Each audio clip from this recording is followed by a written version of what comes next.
Okay, today this is a short instructional video on how to put together the KATIPO plastic cray pot. It comes in several different components, and hopefully this video will show you how to put them together in somewhere between 5 and 10 minutes. Okay, the only tools you need are a decent pair of pliers or wire cutters.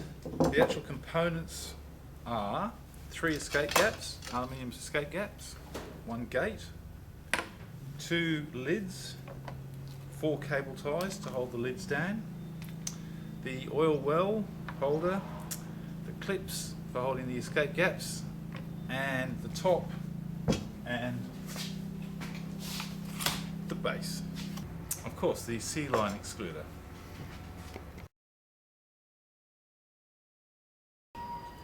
Okay, the very first thing you want to do when constructing a pot is put the lids on to the top of the pot.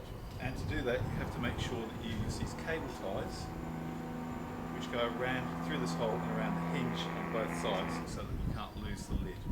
You do this first because it's almost impossible to get in once you put the base on. To put it on, you have to turn this over, thread the cable ties over the hinges on both sides.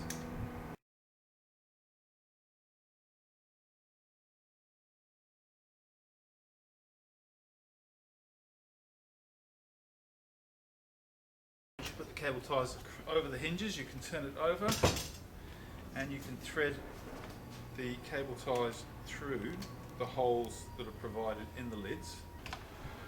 Then do the cable ties up loosely, like so, and then you simply click the lid in place onto the hinges and tighten up the cable ties. And then you can close the lid and cut those off later. Okay, the next step is to place the top onto the base. To do that, you place the base on the table and make sure that these 3 additional holes marry up with the exit door. So we turn it around so that these 3 holes are obviously on this side. We then place the back of the pot and align the lugs up with the corresponding holes, tilting the pot back at an angle, and then just click these in. Once they're in, we can then work down one side, aligning the holes up with the... Okay, once you've got the back clipped in, you move towards the front, making sure that you align all the lugs and clipping it in as you go around to the front. And then obviously on the other side, work your way from the back to the front and around to the gate. After the base has been clipped in and the sides and the front have been done, you can put the gate on, and it's simply a case of hooking it on these hinges, and then you can close the gate by just dropping those in like so. Okay, there are 3 escape gaps. There's 2 on the sides and 1 at the back. The 2 at the sides have these additional lugs that have to be knocked out before you can install the gaps. There's 1 there, 1 at the back, which requires you to cut out these sections here and here, and 1 on the other side. Okay, this gap at the back here requires you to cut out these sections, and you just simply snip those off with a decent pair of pliers and go through and cut them off.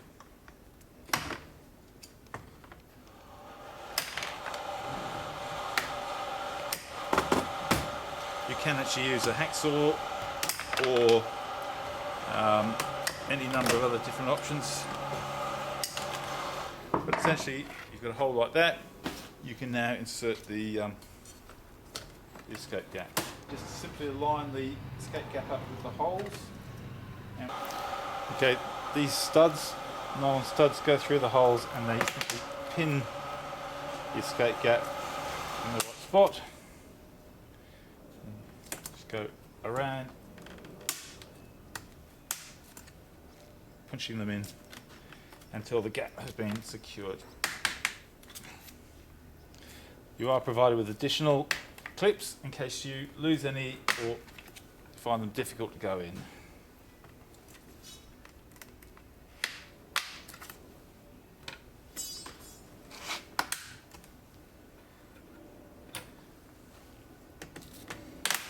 just pays to go around one more time. Make sure that they're all nice and secure.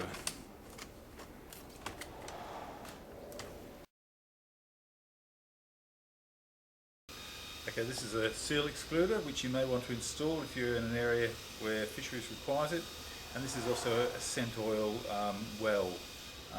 The seal excluder goes into the bottom of the pot through here and simply press it in through the allowable hole, and this scent oil container goes inside the flake basket, and you simply put your scent oil in there and then put that in.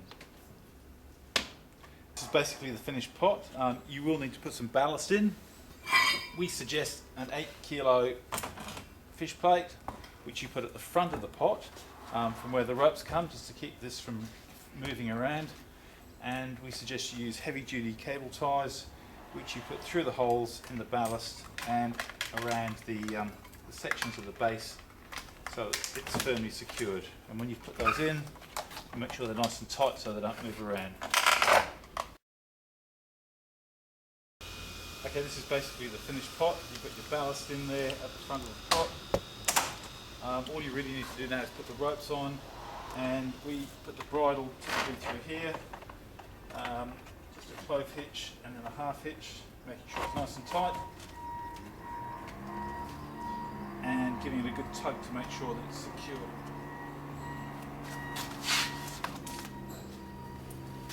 Do that on the other side.